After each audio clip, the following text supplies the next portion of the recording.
Everyone, এই ভিডিওটিতে আমরা ডেটাবেজ শার্ডিং নিয়ে আলোচনা করব। ডেটাবেজ শার্ডিং একটি হরিজন্টাল স্কেলিং টেকনিক, যেখানে ডেটাকে স্প্লিট করা হয় মাল্টিপল ডেটাবেজ ইনস্ট্যান্স হিসেবে, এবং প্রত্যেকটা ইনস্ট্যান্সকে আমরা শার্ডস বলি। কেন এটা করা হয়? কারণ এইটা পারফরমেন্স হচ্ছে ইমপ্রুভ করে এবং কোনো একটা সিঙ্গল ডেটাবেজের উপর লোড কমায়। কিভাবে কমায়? কারণ আমরা ডেটাকে স্প্লিট করে দিচ্ছি, ফলে ডেটার প্রেশার একটা জায়গায় না থেকে প্রেশারটা স্প্রেড হয়ে যাচ্ছে, এবং এটা লার্জ স্কেল সিস্টেমকে অনেক বেশি রেসপন্সিভ করে ফেলে এবং স্কেলাবিলিটির জন্য স্কেলেবল হয়। ইভেন দো যদি ম্যাসিভ ডেটাও থাকে, ডেটা সেট যদি ম্যাসিভ হয়, তাও সে ভালো রেসপন্সিভ অ্যান্ড স্কেলেবল থাকে।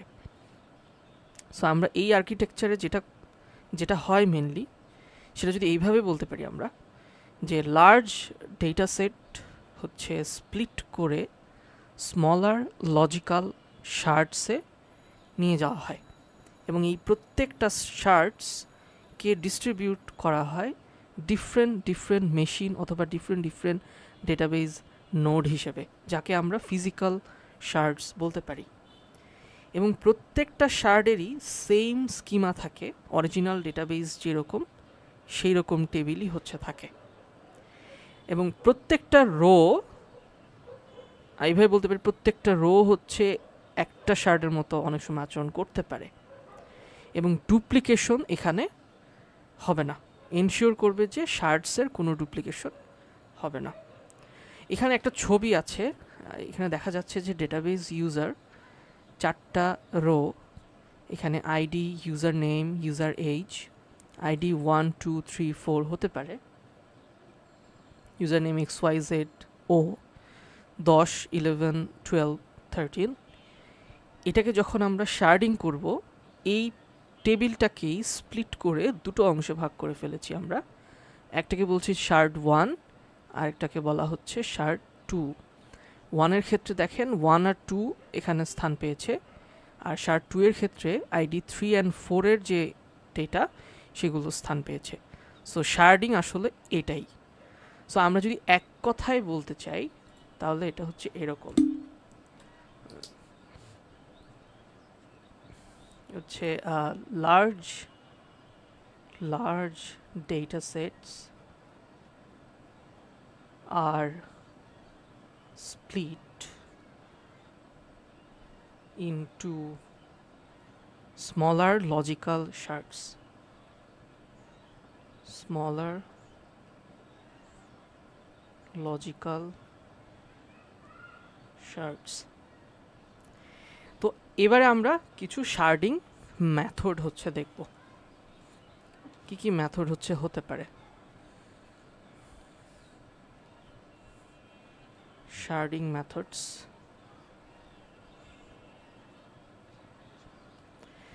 ফার্স্ট আমরা বলি কি based, let's say key based বা এটাকে আমরা হ্যাশ বেসড বলতে পারি, হ্যাশ বেসড শার্ডিং। কেন এটা কি বেসড বা হ্যাশ বেসড শার্ডিং বলছি? কারণ এখানে শার্ড তৈরি করা হয় একটা হ্যাশ ফাংশন ইউজ করে, অর্থাৎ একটা শার্ড কি থাকবে এখানে, যেটা ডিটারমাইন করবে which shard stores the data. So এটা এইভাবে বলতে পারি যে এখানে কি based sharding uses a hash function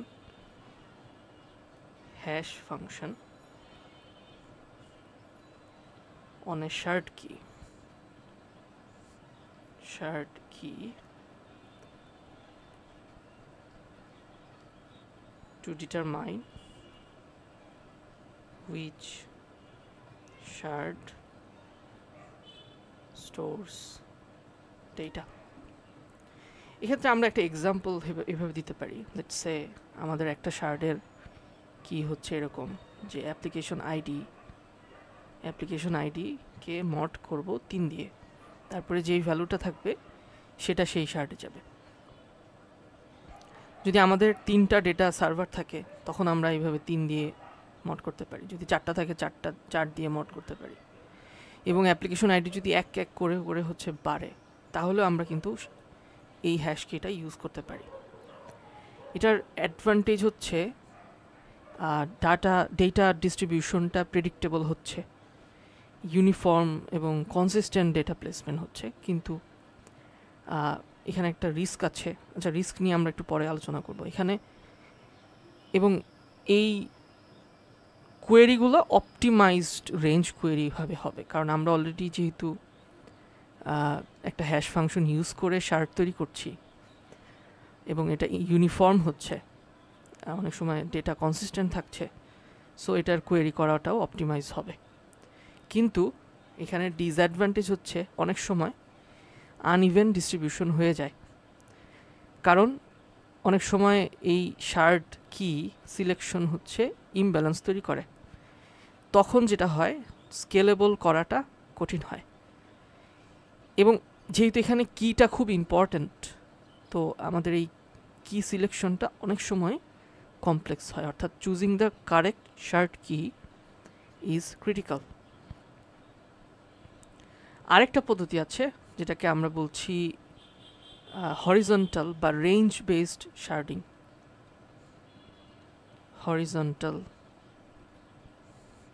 অথবা এটাকে বলছি রেঞ্জ বেসড শার্ডিং। এটা ডেটাকে স্প্লিট করা হবে একটা স্পেসিফিক রেঞ্জ অফ ভ্যালুকে সেন্টার করে, অর্থাৎ এভাবে চিন্তা করি, এভাবে বলি যে data is split by ranges of a specific value. আমরা যদি শার্ট 1কে দেখি, লেটস সে আমরা একটা ডেটাবেসকে দুটো শার্টে ভাগ করছি, একটা হচ্ছে শার্ট 1 আর একটা হচ্ছে শার্ট 2। 1-এর ক্ষেত্রে আমরা বলতে পারি এমন সব কাস্টমারকে এখানে রাখবো যেটা ফার্স্ট নেম হচ্ছে এ থেকে পি পর্যন্ত। শার্ট 2-এর ক্ষেত্রে এভাবে চিন্তা করতে পারি এমন সব কাস্টমারকে রাখবো যেখানে যাদের ফার্স্ট নেম হচ্ছে কিউ থেকে জেড পর্যন্ত। এই যে একটা রেঞ্জের মধ্যে আমরা ডেটাকে স্প্লিট করছি, এটাই হচ্ছে হরিজন্টাল শার্ডিং বা রেঞ্জড বেসড শার্ডিং। এটার অ্যাডভান্টেজটা কি? এটার অ্যাডভান্টেজ হচ্ছে এটা অনেক বেশি স্কেলেবল। আমার ডেটাবেস যদি বাড়তে থাকে তাহলেও এখানে কোনো সমস্যা হবে না, খুব ইজিলি আমরা রেঞ্জ বেসড শার্ডিং করতে পারবো, এবং এটা পারফরমেন্সও ইমপ্রুভ করে। ডিসঅ্যাডভান্টেজটা হচ্ছে এখানে অনেক সময়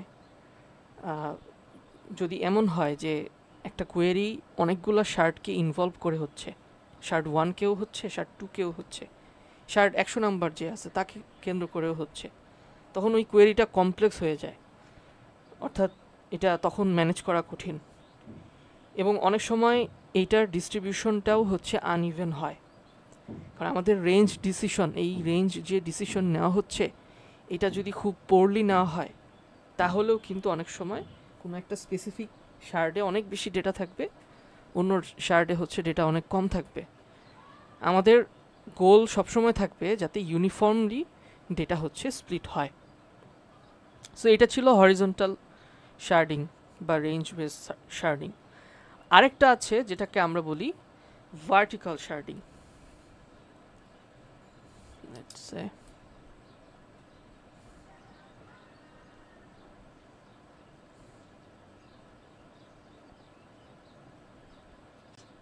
ভার্টিক্যাল শার্ডিং হচ্ছে কলামগুলোকে স্প্লিট করা হয় সেপারেট টেবিলে। সো আমি এটাকে এইভাবে বলতে পারি যে splits columns into separate table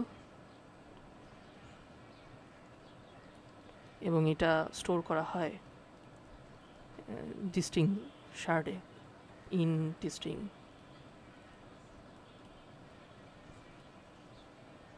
shorts. আমরা একটা এক্সাম্পল হিসেবে এক্স বা টুইটারের এক্সাম্পল দিতে পারি। ধরেন একটা শার্ট ইজ শার্ট 1, এটা ধরেন এখানে ইউজার প্রোফাইলগুলো আছে, ইউজার প্রোফাইল। শার্ট 2তে লেটস সে ফলোয়ারগুলো আছে, ফলোয়ার্স। শার্ট 3তে টুইটসগুলো আছে। সো যতগুলো কলাম আছে প্রত্যেকটা কলাম আলাদা আলাদা টেবিল হয়ে গেছে এবং সেগুলো আলাদা আলাদা শার্টে স্থান পেয়েছে। এটার অ্যাডভান্টেজটা কি? এটার অ্যাডভান্টেজ হচ্ছে কোয়েরি পারফরমেন্স ভালো। আমরা যেহেতু কলাম ওয়াইজ শার্ট করে দিয়েছি, সো স্পেসিফিক কলামকে ফোকাস করলেই হচ্ছে এখানে, এবং কোয়েরিগুলো অনেক সময় খুবই সিম্পলিফাই হয়ে যাচ্ছে। কিন্তু এর কিছু ডিসঅ্যাডভান্টেজও আছে। মানে অনেক সময় এইখানে স্কিমা চ্যালেঞ্জ দেখা দেয়, অর্থাৎ এখানে যেহেতু কলাম ওয়াইগুলো ভাগ করে ফেলছি, সো এখানে খুবই কেয়ারফুল কোঅর্ডিনেশনের দরকার হয়। এবং যেই কলামগুলো খুবই হাই অ্যাক্সেস হটস্পট, সেগুলো অনেক সময় শার্টকে ওভারলোড করে ফেলতে পারে। সো এটা একটা ডিসঅ্যাডভান্টেজ। আরেকটা শার্ট আছে যেটাকে আমরা বলি directory based শার্টিং।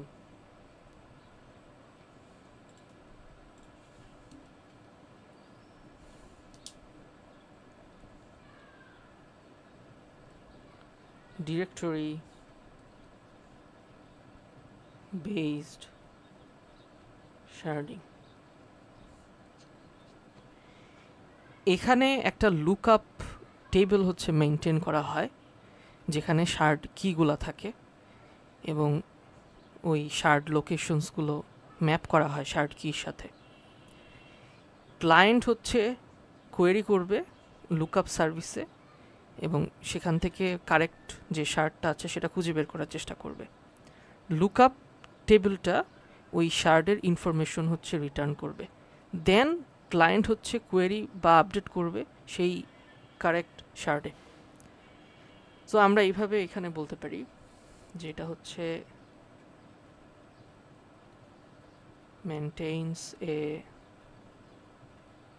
lookup table to map shard keys to shard location. প্রসেসটা অলরেডি বলেছি, ক্লায়েন্ট হচ্ছে লুকআপ সার্ভিসে খুঁজবে কোনো একটা শার্ট খুঁজে বের করার জন্য, সেই লুকআপ টেবিল সেই শার্টটার লোকেশন ইনফরমেশন পাঠাবে, রিটার্ন করবে, দেন সেই কারেক্ট শার্টে হচ্ছে কোয়েরি করা হবে। অ্যাডভান্টেজ হচ্ছে এটার ডিস্ট্রিবিউশনটা ফ্লেক্সিবল হয় এবং কোয়েরি যেহেতু আননেসেসারি কোয়েরি এখানে হচ্ছে না, সো এটা এফিশিয়েন্টলি কোয়েরি করা যায় এবং এটা ডাইনামিক্যালি স্কেলেবল। ওকে, সো কিন্তু এখানে একটা ঝামেলা আছে, ডিসঅ্যাডভান্টেজ হচ্ছে সিঙ্গেল পয়েন্ট অফ ফেইলিয়ার হতে পারে। লুকআপ টেবিল যদি ডাউন হয়ে যায় তখন অ্যাক্সেস পাওয়াটা কঠিন, ডিফিকাল্ট, ডিসরাপ্ট হবে। এবং এখানে যেহেতু লুকআপ টেবিল মাঝখানে মিডল ম্যান হিসেবে কাজ করছে, ফলে এখানে একটা লেটেন্সি ক্রিয়েট হয়। সো এই লেটেন্সিটাও এখানে হচ্ছে বেড়ে যায়, এটা হচ্ছে এর ডিসঅ্যাডভান্টেজ। আমরা এবার আলোচনা করব কিছু optimisation technique for event data distribution.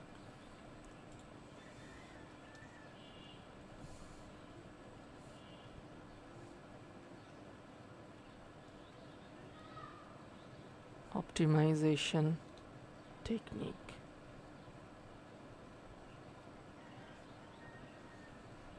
for even data distribution.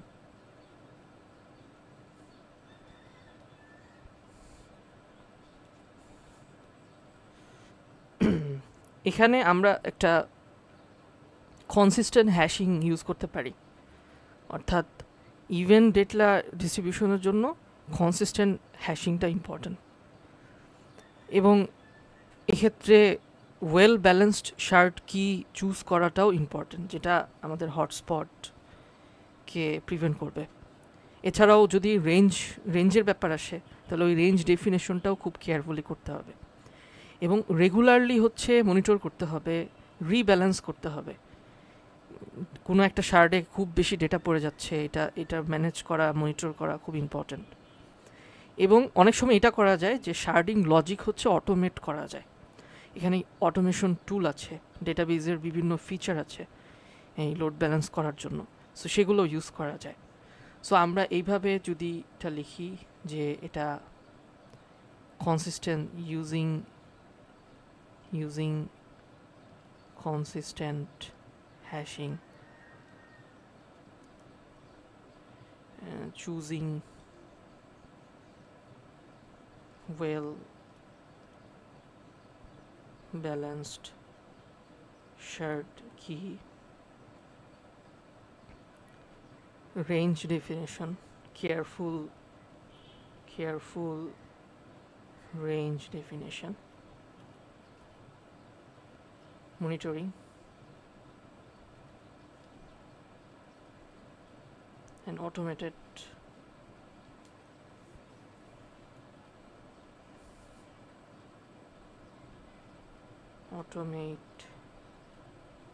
sharding logic. So these are the optimization technique. এছাড়াও শার্ডিং এর কিছু অল্টারনেটিভ আছে। আমরা ভার্টিক্যাল স্কেল করতে পারি, অথবা আমরা রেপ্লিকেশন ইউজ করতে পারি, পার্টিশনিং করতে পারি।